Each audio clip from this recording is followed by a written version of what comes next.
Welcome, guys, to the official Pretotyping podcast, where we basically talk about everything to do with pretotyping.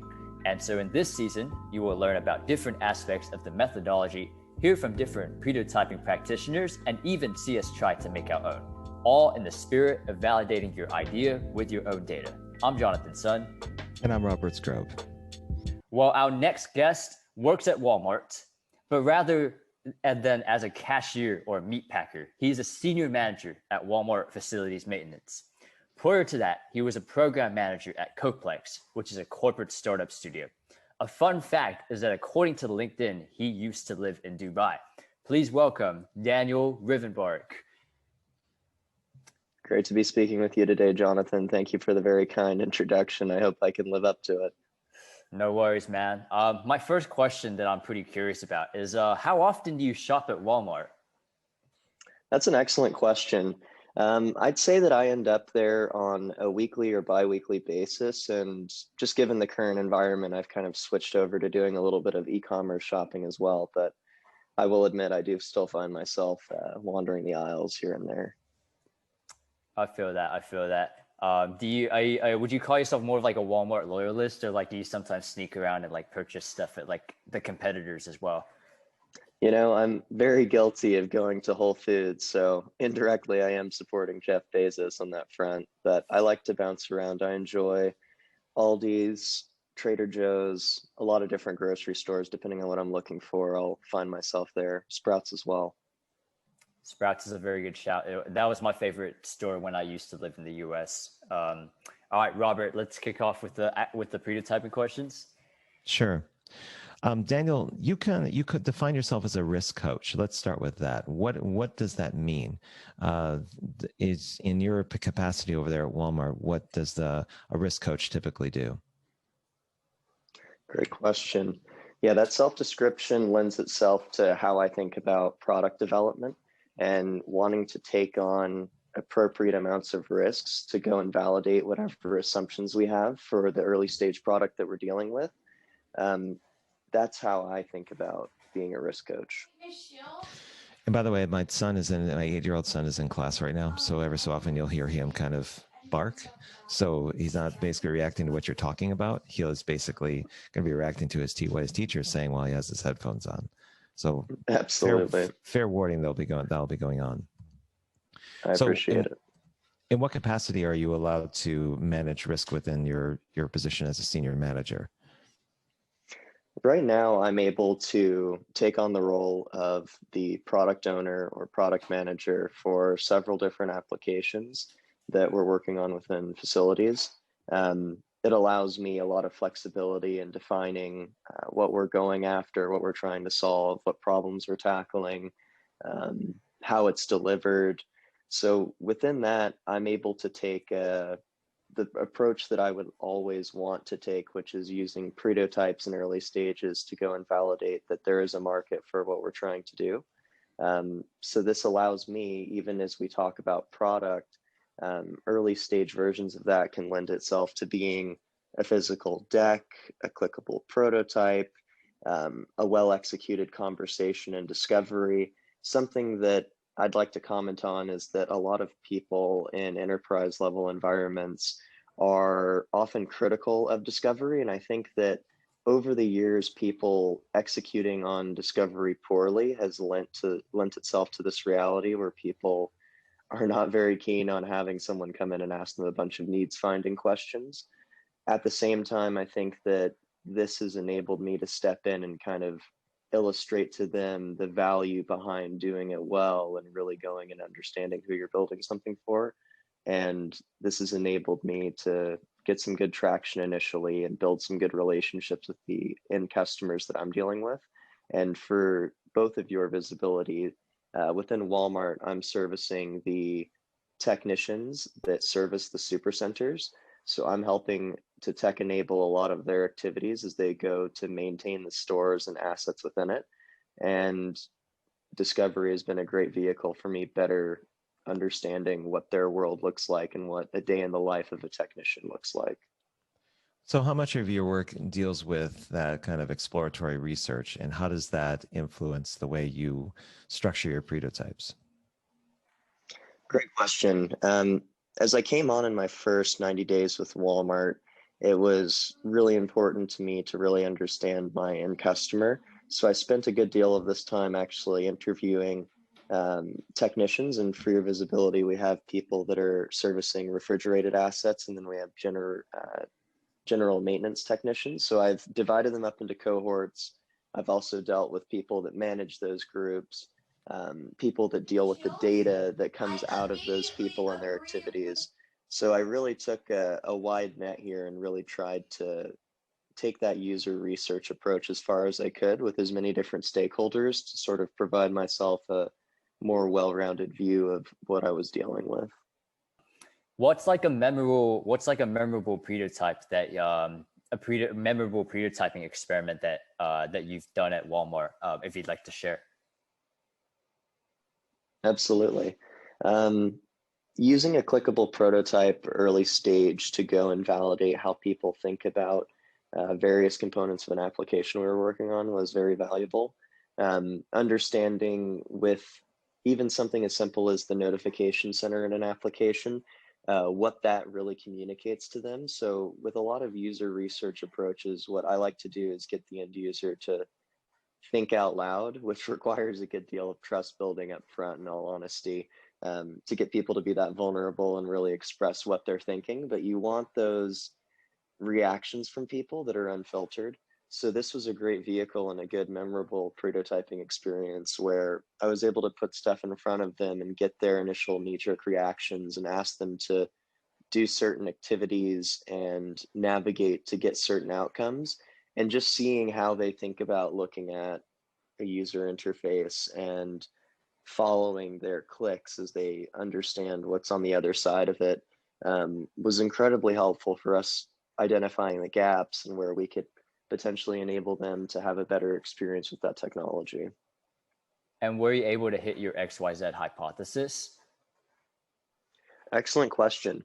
I'm actually in the process right now of doing another application where we are hitting our XYZ hypothesis. That initial one, that was one where we did achieve it as well.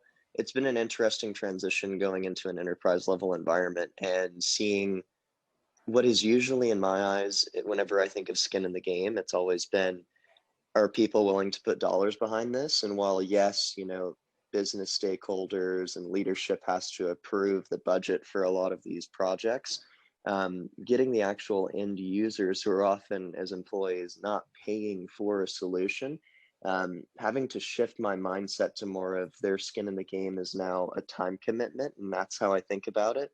Their willingness to pilot the solution, dedicate time to feedback and these feedback sessions on clickable prototypes. That's where I'm seeing how that lends itself to what my new definition of skin in the game is becoming. How do you differentiate between opinion and data? That's a great question. And in all honesty, I feel that some of it comes down to being more of an art than a science. At the same time, I think that really a healthy way to think about this is that statistics and facts are opinions with a veneer on them. So if you can get a statistically significant number of people to identify with something and really take up for that, it kind of evolves from being opinion into data. At the same time, I like to really think about this as behavior. Those are typically the measures that lend itself to me thinking of it as data. So if people are actually willing to go and use something, they do use something, that's a measure to me that communicates that that's hard data, right? Someone telling me that they would go do something, that's a little bit softer, it's an opinion. There's not a behavior yet attached to that action. Should I have not gotten them to expressly sign a letter of intent or a contract or something more formal, it's still in that opinion bucket in my eyes.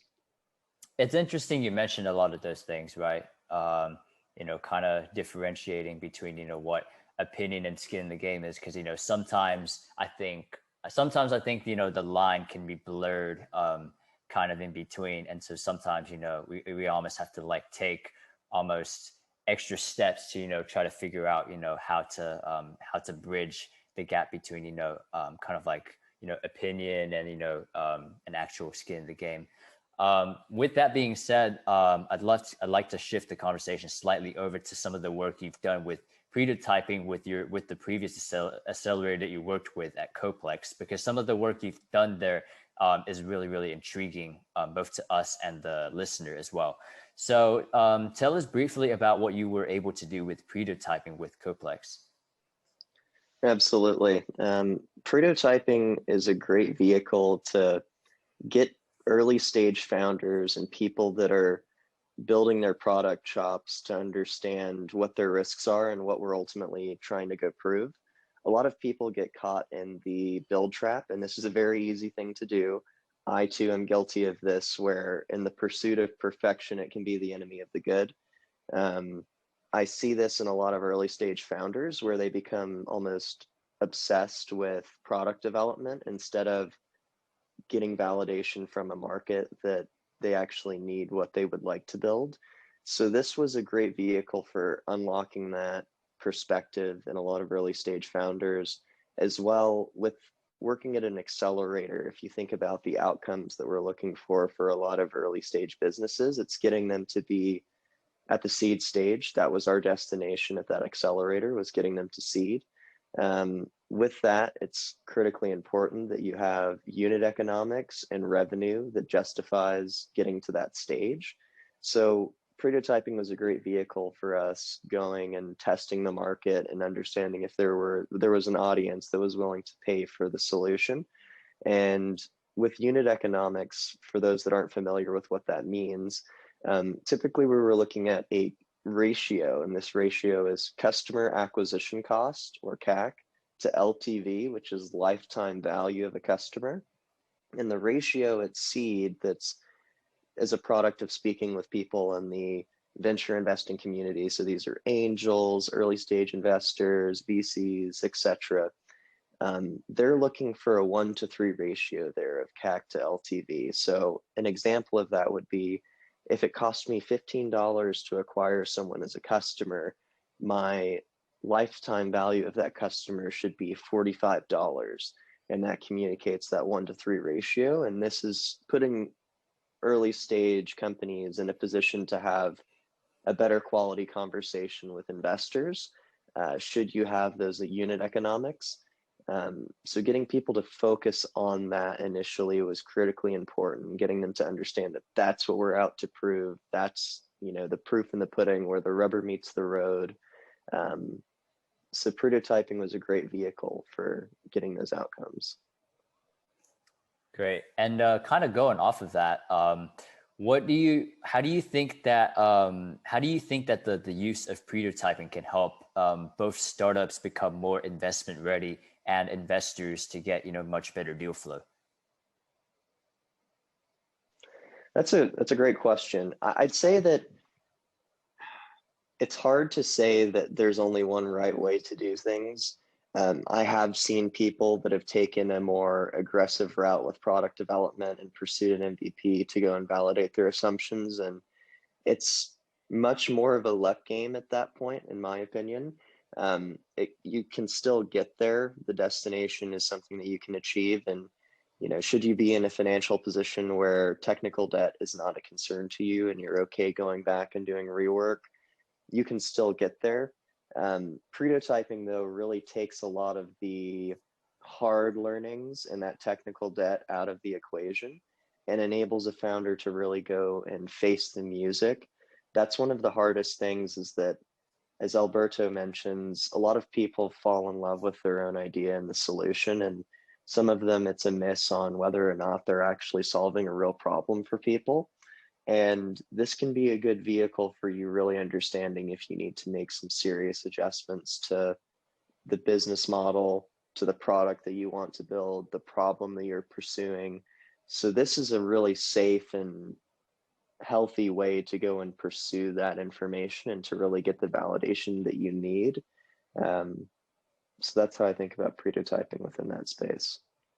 Yeah, and I think that's really, really important that of those are the things that you mentioned, right? Making sure to have those hard learnings at the very, very beginning, rather than spending lots and lots of money to eventually realize those hard learnings. And I think maybe sometimes what I've observed is like maybe, and you know, let me know if you agree with this or not, but like sometimes I think of like, you know, people not wanting to have those hard learnings up front and early. It's maybe because of almost like a sense of fear that that their product or idea isn't as great or revolutionary as they thought it out to be. And so like by doing things such as like engage in product development early, they can at least feel good about making progress and like almost have that internal feel good moment before they actually face the reality of like whether or not people want it or not.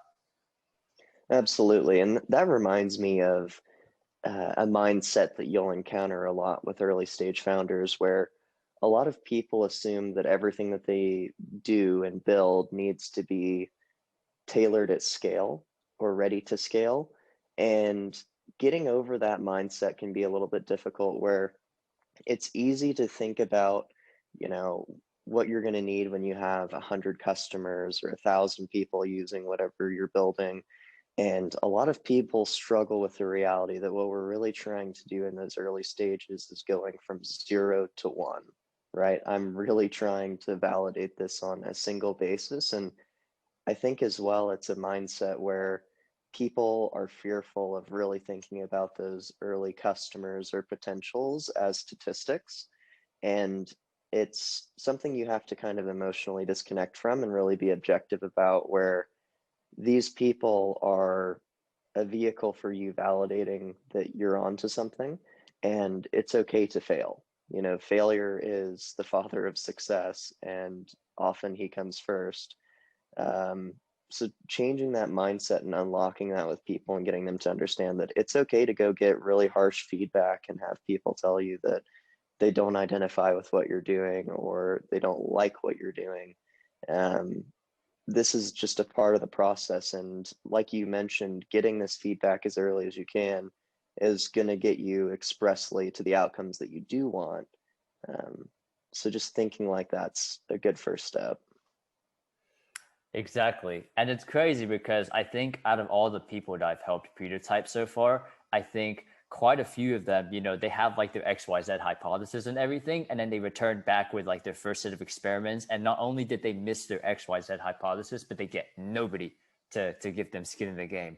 And it's just like, I mean, if you can imagine like all of the worst outcomes you can get with prototyping, I mean, nothing beats like just getting absolutely nobody to sign up, nobody to give you an email address, or like nobody to give you that $10 or $20, you know, for you know that manual facade prototype or whatever. Absolutely. No, and it is very much that. Whenever I think about the litmus test, it's often people that don't get a single customer or people that get some traction. And it's important for people to face that music and the harshness of the market and reality and what other people's actions really communicate. Um, that makes a lot of sense to me. All right. Robert, do you want to take the next few? I was going to make a comment that it's probably the healthiest thing that can happen is when you have a complete failure. In other words, it's probably the environment for learning the most. And the important thing with that situation is documenting the assumptions you had before you even started experimenting, and understanding what your mindset was before you went down this road of seeing what the market or what your internals are reacting to when you put something in front of them. I think it helps to have that perspective, because sometimes you get so caught up in the analytics and the results that you completely forget what your mindset was when you started. So when you document those assumptions is probably pretty important, but it will probably depend on different environments and situations. I guess my next question is how do you document your assumptions before you start experimenting? Is it usually couched within a brief? What does that look like? Absolutely. Great question. Oftentimes we'll go through a workshop exercise with the team that's involved in executing on an idea. And I get everyone who's involved in the project to draft a set of assumptions and hypotheses that they have concerning the product, who it's for, what problem we're solving, the value that it creates, There's several buckets that these assumptions kind of lend themselves to.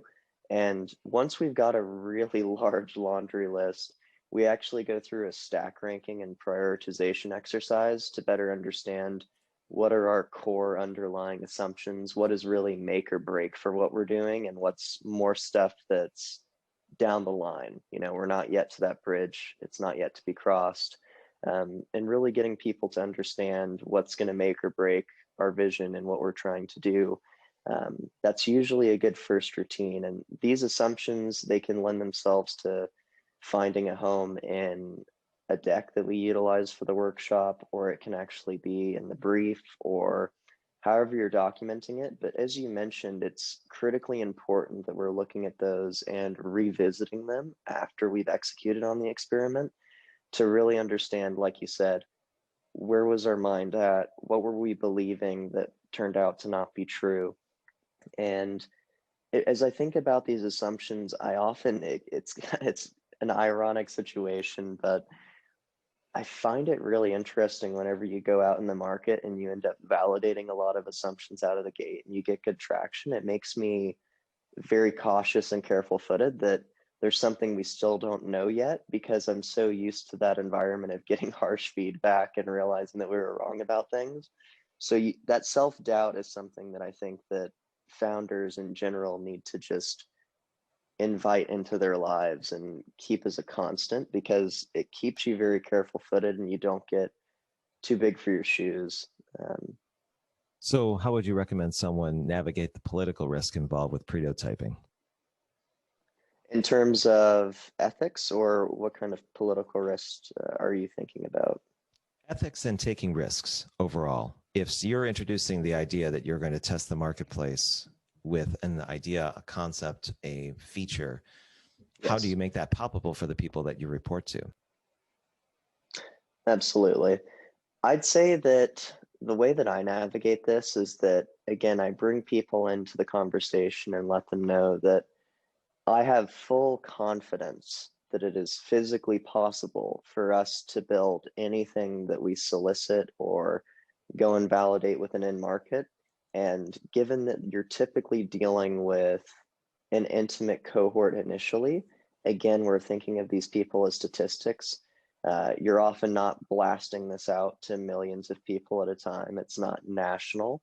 So I think that getting people to understand that we're taking calculated, healthy risks, and that should we get validation in what we would like to do, that it's physically possible for us to deliver it. And we've essentially de-risked that journey of going and building it. So getting everyone on board and thinking about that, selling it up the chain, it's all a part of this. And Alberto had recently commented on a post where it's important for us to remember that if having those stakeholders on, maybe up the chain in an enterprise level environment, senior leadership executives, if having their buy-in is important, that is an XYZ hypothesis in itself, and it's your responsibility, should you think that this is something you need to go do, to go and prove those statistics and get the market to answer back what you need. So that's how I think about navigating the politics of pretotyping. I'd say that, you know, there's occasionally people who will raise the concern that, you know, there's maybe a weird gray ethics area. At the same time, a lot of people that are very familiar with product development will champion this and explain to those people why this makes sense. And that's a responsibility that I have to own. Would you like to share a success story in terms of something where it had that high risk approach to it, but eventually you found through experimentation that you either pivoted or it ended up in the result you expected? Yeah, that's a great question. Yes, I think that there's a few different examples of this one. And I think, again, having that mindset of 0 to 1 is critically important. And there was a group that worked with the accelerator, and they were Smile Virtual. They had a really exceptional product where what they were doing is they were working with dentists to enable them to provide estimates and the initial visit to people virtually.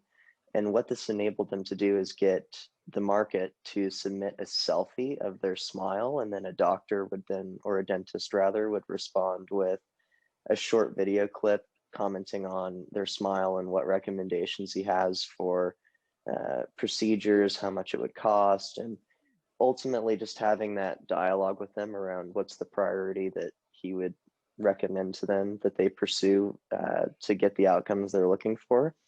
And it was curious to me that their first customer and that first customer experience where, you know, this person was vulnerable enough to submit a photo of themselves, and then the dentist was able to craft a short video and send it back to them, to have them retell that experience and how they were feeling as they, you know, got that first submission that they were so excited for, and then they sent across the estimate and they were anxious to hear a response from them, and then they finally got a response from that customer. Just that whole journey really, in my eyes, is the epitome of this electrifying and electric experience of the unknowns and getting these people to take the actions and behaviors that you're looking for. And that was one where we obviously went product first. Thankfully, it worked out for them, and there was obviously iterations of it as they continue to validate things. But that, in my eyes, was a great vehicle for them getting their outcomes, de-risking what they were doing, and going to the market. Did those success stories or those positive outcomes fuel further experimentation, or was it the conclusion of that particular effort? Absolutely. It definitely lent itself to further experimentation. And with it, you'll find that you, as you go and recruit more customers, that initial audience and who you thought it was for often evolves. And that was a product where that was a reality. And that lent itself to the product needing to shape itself to this better defined persona now that we had a validation in who it was for. But this is something that I notice across a lot of early stage applications, is that often who you draft up is your initial early adopter or who's going to pilot this.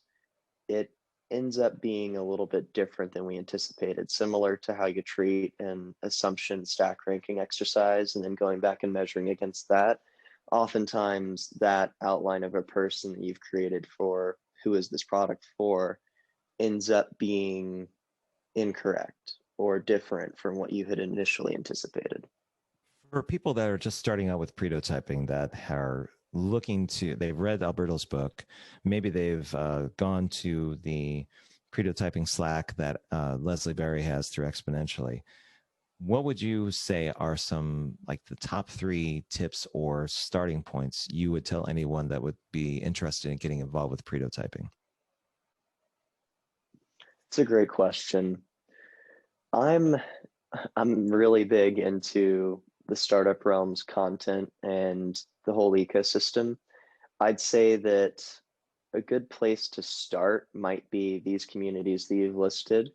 As well, I would also recommend going through the content that exists out there through groups like Y Combinator. They have great content through their Startup School podcast that was really helpful. As well, I'd say it would also be a behavior I encourage, to go and actually speak to founders that are within the vertical that you're going after, to better understand how they think about things. I feel like with a lot of early stage founders, they can save themselves a lot of time, money, and hard learning by going and talking to other people who have executed in a similar space. And often these people have an existing network that they'll be willing to leverage to point you in the right direction to go get a lot of that early feedback. And I'd say going and trying to build that network initially and build that community and work in with other founders, maybe even going and speaking with investors that are specific to the niche that you're going after, is often a really good first step, because a lot of these people have unique insights into what the trends are, how things are going, what gaps currently exist, and it can be a good first step. Jonathan, what are you thinking of while we've been talking about this? I think Daniel was right. especially when you're first, I think, starting out as a founder, I think not only is pretotyping, one of the most important, I think, methodologies to, try to master as an aspiring entrepreneur. But also, I think to add on to, your pretotyping education, it's important to listen to things like Startup School from Y Combinator, because um, I think that when you're first starting out as an entrepreneur, you want to try to learn and embrace as many mentalities as possible and see what are some good things that overlap, and like what are some like overarching principles that to try to remember. And I think that although there's no set formula in terms of how to build a successful company, but there's definitely a lot of principles. And I think that just the knowledge of the basic principles needed to start a successful company, or even earlier than that to build a successful prototype, I think is shared across a lot of different innovation practitioners. How would you prototype Invisalign? Ooh, great question. My gut tells me here that the provincial prototype, focusing in on a specific zip code and really hypo zooming, would be a good first step. As well, this might be high fit for a pretend to own prototype where you're leveraging an already existing e-commerce solution. My recommendation here to an early stage founder would be, do not go and prove that you can build an e-commerce website. Go and prove that there's a market for what product on your e-commerce website you're hoping to sell. So this would be a good first step with a solution like Invisalign to try and understand who is your customer, what is your market, and whether or not they really need this. So here's the situation. You are looking to prototype something that you're personally are interested in, Daniel. So if you were to think about flying school, or you're thinking about something related to something to improve the quality of life, or maybe even the pandemic, what I'd like to hear from you is basically a market engagement hypothesis, some sort of story that would basically lend itself to an XYZ. But go ahead and give me something that comes off the top of your head that relates to kind of creating a market engagement hypothesis. Okay. I want to make sure I don't misunderstand the question here. So we're looking for something related to a hobby or passion of mine in creating a market engagement hypothesis. That would be the appropriate way of interpreting it, yes. Okay. I would say okay, if we're thinking about flying school, this is a really interesting one. So how would you create a lead gen mechanism that's kind of eye-catching to people that can take a swing at flight school? I would be interested in trying to see if, and this is me stereotyping, I'm trying to create a persona here. I might go after a cars and coffee show and walk around with some business cards or something really small, maybe a little flyer, and approach some of these people that have exotic cars and ask them if they've ever thought about flying. And on the flyer, I might even lend itself to a voucher or some sort of an incentive, something that I'm offering them, where that could be, do you want to go on a test ride? Would you like to do a fly along? Hop in the back seat, we'll fly around for an hour. Maybe it's a discount should they be willing to do something with me. But I think that that's kind of how I might go and do an initial engagement with people that are interested in flying, just to see if there's any demand there and to see what people respond to or what catches their eye. So it sounded like you started off with a how question. From there, you kind of went into some possibilities in terms of where you could go. Does that sound about accurate? Almost. I'd say that that is reflective of how I talked about it, but the way that my mind worked on that was actually who, what, why. So I was thinking, who would this resonate with? So then I went to the Cars and Coffee group and thought, okay, this is where I could find hopefully some fertile ground for what I'm trying to do. And then I'd be testing the what and the why with a lot of the collateral that I'm putting in front of them in terms of, is this what you want? Do you want to go flying? Would you be interested in doing a fly along? why would you be interested in that could also be experimented with in that collateral, where is it for them wanting to self-identify with this? Do they think that this would be an attractive hobby? Are they identifying with it for other reasons? That's kind of how I was thinking about it, but you're right. A lot of what I spoke to was how I'd go and do that. How important do you think the who is in that equation? Do you think it's important initially to just center on one group, or do you think it's advantageous to think of two or three and then potentially focus on one with the idea that you could pivot to another? That's a great question. It's a good test of early stage founders and the traction that they're likely going to realize as to with what degree of confidence they can land initial conversations with their target audience. So having a good idea of who you're going after is important. I like the idea though of diversifying your cohort. As I'd alluded to earlier, a lot of who you believe it's for initially ends up being wrong. So having spread a wide net here could be beneficial in that you realize traction with one of the groups that you'd actually ranked lower than that initial one. Um, so I like the idea of casting a wide net. I'd say that's a healthy perspective.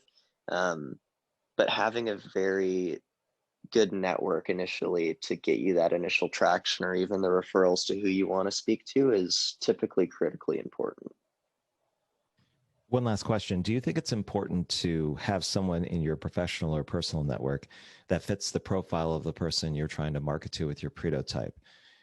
The reason I ask the question is there's been some debate with some people that are active pretotypers around the idea that if you go to these individuals, they can not give you their opinion, but they can check for language, they can check for nomenclature within the pretotype, they can clarify their understanding of what you're trying to showcase to them.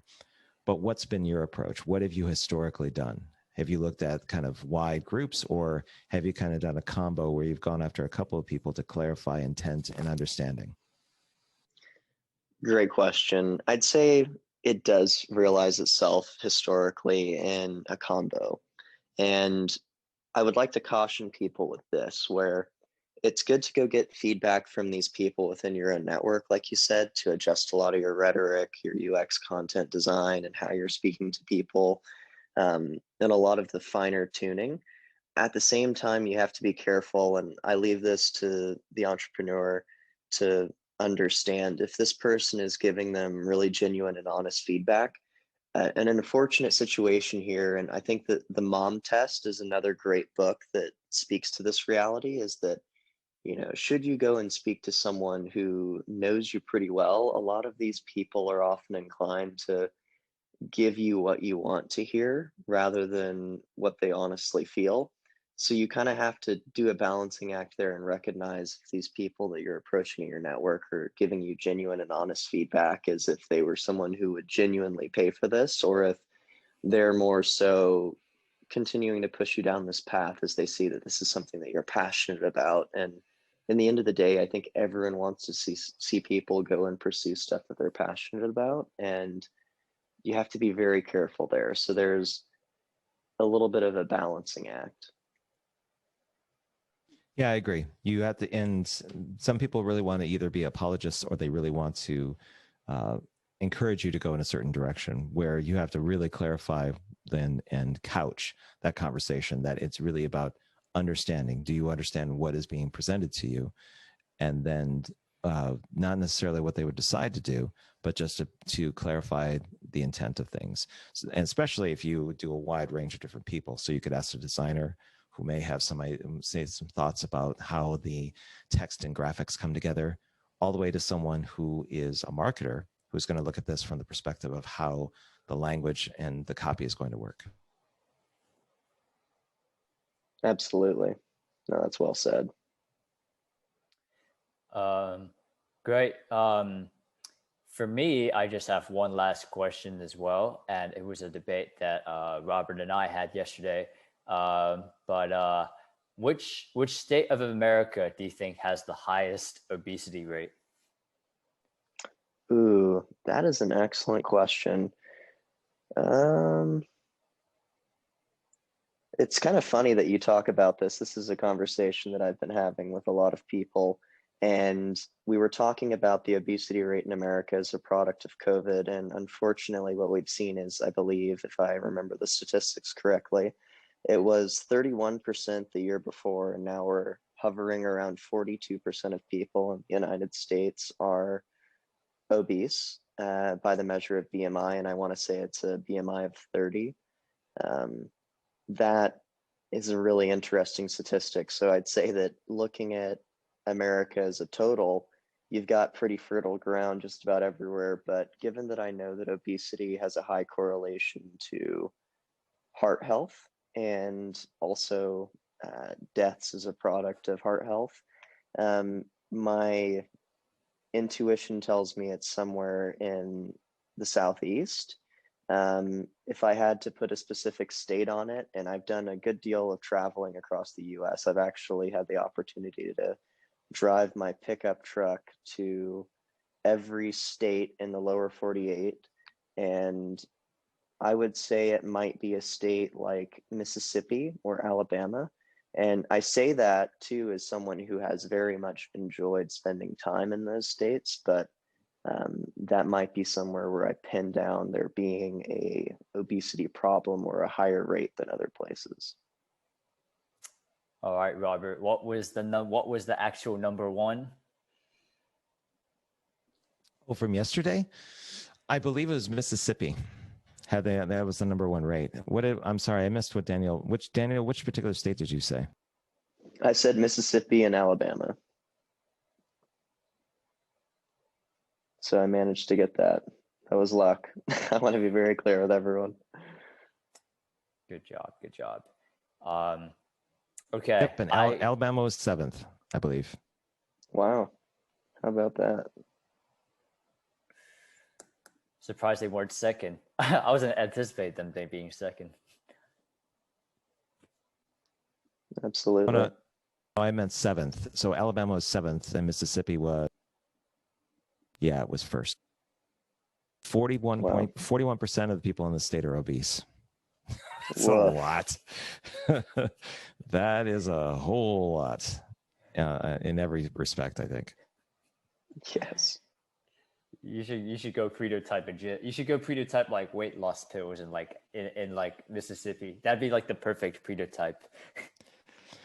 Well, if you were looking to basically run some sort of confirmation campaign through pretotyping and you use ads, you can basically target those particular areas based on demographics and other things. So you could go down that route if that was kind of like your line of work. Absolutely. Yeah, that'd be a great place for a provincial pretotype. I don't have any more questions. Rob, do you have any more? I only have one more, Daniel. What would be the one pretotype that you always fall back on that you normally use more often than the others? It's a great question. I believe it's the Pinocchio. And when I say that, it's using clickable prototypes. I think that that's where I get the greatest level of clarity in what we're dealing with. And today, especially in an enterprise level environment, with a lot of B2B solutions where people have gone and tried to do prototyping, the days of being able to use a deck, I'm feeling that we're getting to an inflection point where a lot of people, you're hearing this in their voices and they say, show me the product.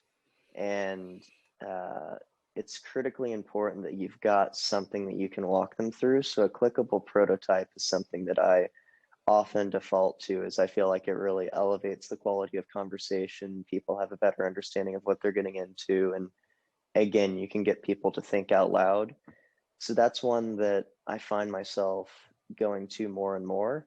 That being said, I still do try and de-risk things earlier with conversations, discovery, and even a simple sales deck to understand if we're onto something. But having that clickable prototype really elevates the quality of conversation and feedback that you can get, in my eyes. Understood. So Daniel, if people want to find out more about you online, where should they go? Absolutely. Great question. They're welcome to connect with me on LinkedIn. My name again is Daniel Rivenbark, and then as well, you can find me on Twitter under Dan Rivenbark.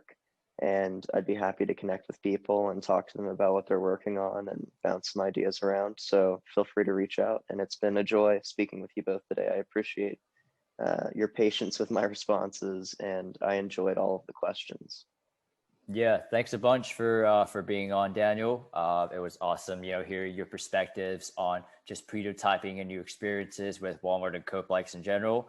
And remember, viewers, fail Ferrari fast and McDonald's cheap.